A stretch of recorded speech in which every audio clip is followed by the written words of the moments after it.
안녕하세요. 에코스쿱 채널입니다. 오늘은 지난주 환경 분야의 주요 이슈들을 정리해드리겠습니다. 2026년 1월 5일부터 11일까지 지속가능한 미래를 위한 변화들이 일어나고 있습니다. 화면에 보이는 것처럼 환경보호는 이제 더 이상 선택이 아닌 필수적인 과제가 되었습니다. 이번 주의 주요 이슈는 4가지입니다. 첫째, 폐기물 정책의 큰 변화는 수도권 진매립 금지 시행. 둘째, 기후변화 책임을 법정에서 묻는 기후 소송의 확산. 셋째, 국내 온실가스 감축 목표의 강화. 넷째, 국제사회의 탄소 중립 목표 강화. 이 4가지를 자세히 살펴보겠습니다. 화면에 보이는 폐기물 처리장의 모습입니다. 앞으로는 이렇게 단순 매립하는 방식이 더 이상 허용되지 않습니다. 2026년 1월 1일부터 한국의 폐기물 정책이 근본적으로 바뀌었습니다. 서울, 경기, 인천 지역에서 생활 폐기물을 직접 매립하는 것이 금지된 것입니다. 앞으로는 반드시 소각, 선별, 건조 등 전처리 과정을 거친 후 잔재물만 매립하게 됩니다. 이는 환경 부담을 줄이고 자원을 효율적으로 활용하기 위한 역사적 정책 전환이라고 평가됩니다. 당장부터 적용되는 정책인 만큼 과제도 있습니다. 수도권은 현재 소각장과 선별시설이 부족한 상태이며 일부 지역에서는 쓰레기를 다른 지역으로 옮기는 장거리 원정 소각도 벌어지고 있어서 지역 간 갈등도 심합니다. 다만 정부와 지자체는 쓰레기 발생지 책임 원칙을 엄격히 지키고 재활용 투자를 확대하면서 단계적으로 문제를 해결하겠다는 방침입니다. 이 제도는 2030년부터 전국으로 확대될 예정입니다. 화면에 보이는 청소년들과 환경운동가들이 법정에서 기후변화의 책임을 묻고 있습니다. 지난주 발표된 사건 번호 2026-9는 매우 의미 있는 다큐멘터리입니다.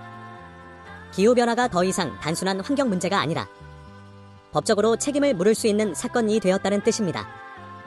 전 세계 곳곳에서 페루의 산악 가이드는 빙하가 녹는 피해로 대형 온실가스 배출 기업을 상대로 소송을 제기했고, 일본의 청년들은 대형 전력회사를 상대로 온실가스 긴급 감축을 요구하는 소송을 벌이고 있으며, 한국에서는 미래 세대가 헌법 소원을 제기해 헌법재판소로부터 정부의 불충분한 탄소 감축 목표가 국민의 환경권을 침해한다는 판결을 받았습니다.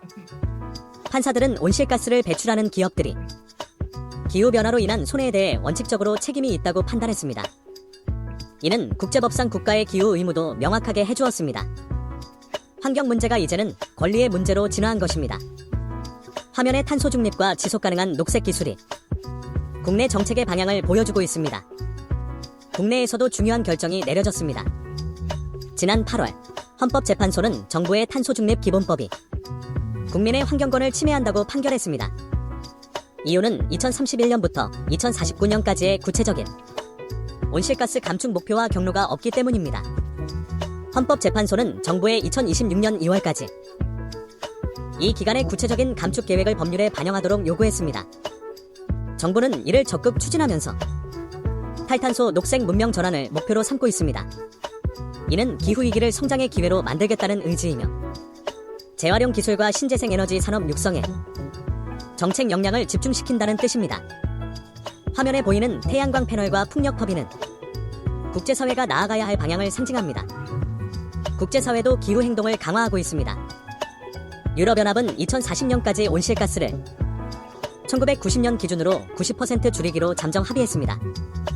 이는 2050년 탄소 중립으로 가는 중간 경로를 법적으로 명문화한 결정입니다. 구체적인 이행 방안으로는 2040년까지 전력의 90% 이상을 재생에너지와 원자력으로 전환, 화석 연료 소비량을 2021년 대비 80% 감축, 시커스 개발 가속화. 다만 전체 감축량의 최대 5%는 국제 탄소 배출권 구매로 대체할 수 있도록 했으므로 사실상 85% 수준의 감축을 목표로 합니다. 이후의 이러한 결정은 국제사회의 기후행동 강화 신호이며 세계 각국도 더욱 야심찬 탄소 감축 목표를 세우도록 촉발할 것으로 예상됩니다. 화면에 보이는 풍력 터빈과 태양광 패널이 함께 작동하고 있는 모습입니다. 어두운 소식만 있는 것은 아닙니다. 전 세계에서는 재생에너지가 빠르게 확산되고 있습니다. 메타, 구 페이스북과 넥스트에라 에너지는 미국 13개 부지에 2.5기가와트 규모의 청정에너지 설비를 개발하기로 합의했습니다. 이는 메타의 데이터 센터가 필요로 하는 모든 전력을 청정에너지로 조달하겠다는 의도적인 결정입니다. 기업들이 자발적으로 탄소 감축에 나서고 있다는 것이 매우 긍정적인 신호입니다. 또한 호주에서는 첫 탄소 제거 프로젝트가 시작되었으며 전 세계 여러 지역에서 생태계 복원 사업도 진행 중입니다. 환경과학자들은 이를 통해 기후변화 대응과 생물 다양성 회복이 함께 진행되고 있다고 평가합니다. 기술 혁신과 정책의 만남이 실질적인 변화를 만들어내고 있으며 개인, 기업, 정부의 협력이 비로소 가시화되고 있습니다. 이번 주의 환경 뉴스를 요약하면 정책 강화, 법적 책임, 그리고 기술 혁신이 만나고 있습니다. 수도권의 폐기물 정책 전환은 우리 사회의 자원순환 체계를 재구성하는 첫걸음이 될 것입니다. 기후 소송의 증가는 국가와 기업의 책임을 강화하는 신호입니다. 그리고 각국의 탄소 중립 목표와 재생에너지 투자는 실질적인 변화를 만들어내고 있습니다. 기후위기는 심각하지만 세계가 함께 움직이고 있다는 것도 분명합니다. 문제는 시간입니다. 1.5도 이상의 지구 온난화를 막기 위해서는 앞으로 남은 시간이 많지 않습니다. 이제는 개인, 기업, 정부가 모두 협력할 때입니다. 작은 실천이 모여 큰 변화를 만드는 시대입니다. 다음 주에는 재생에너지 산업의 미래를 살펴보겠습니다. 환경 뉴스 채널을 계속 지켜봐 주세요. 감사합니다.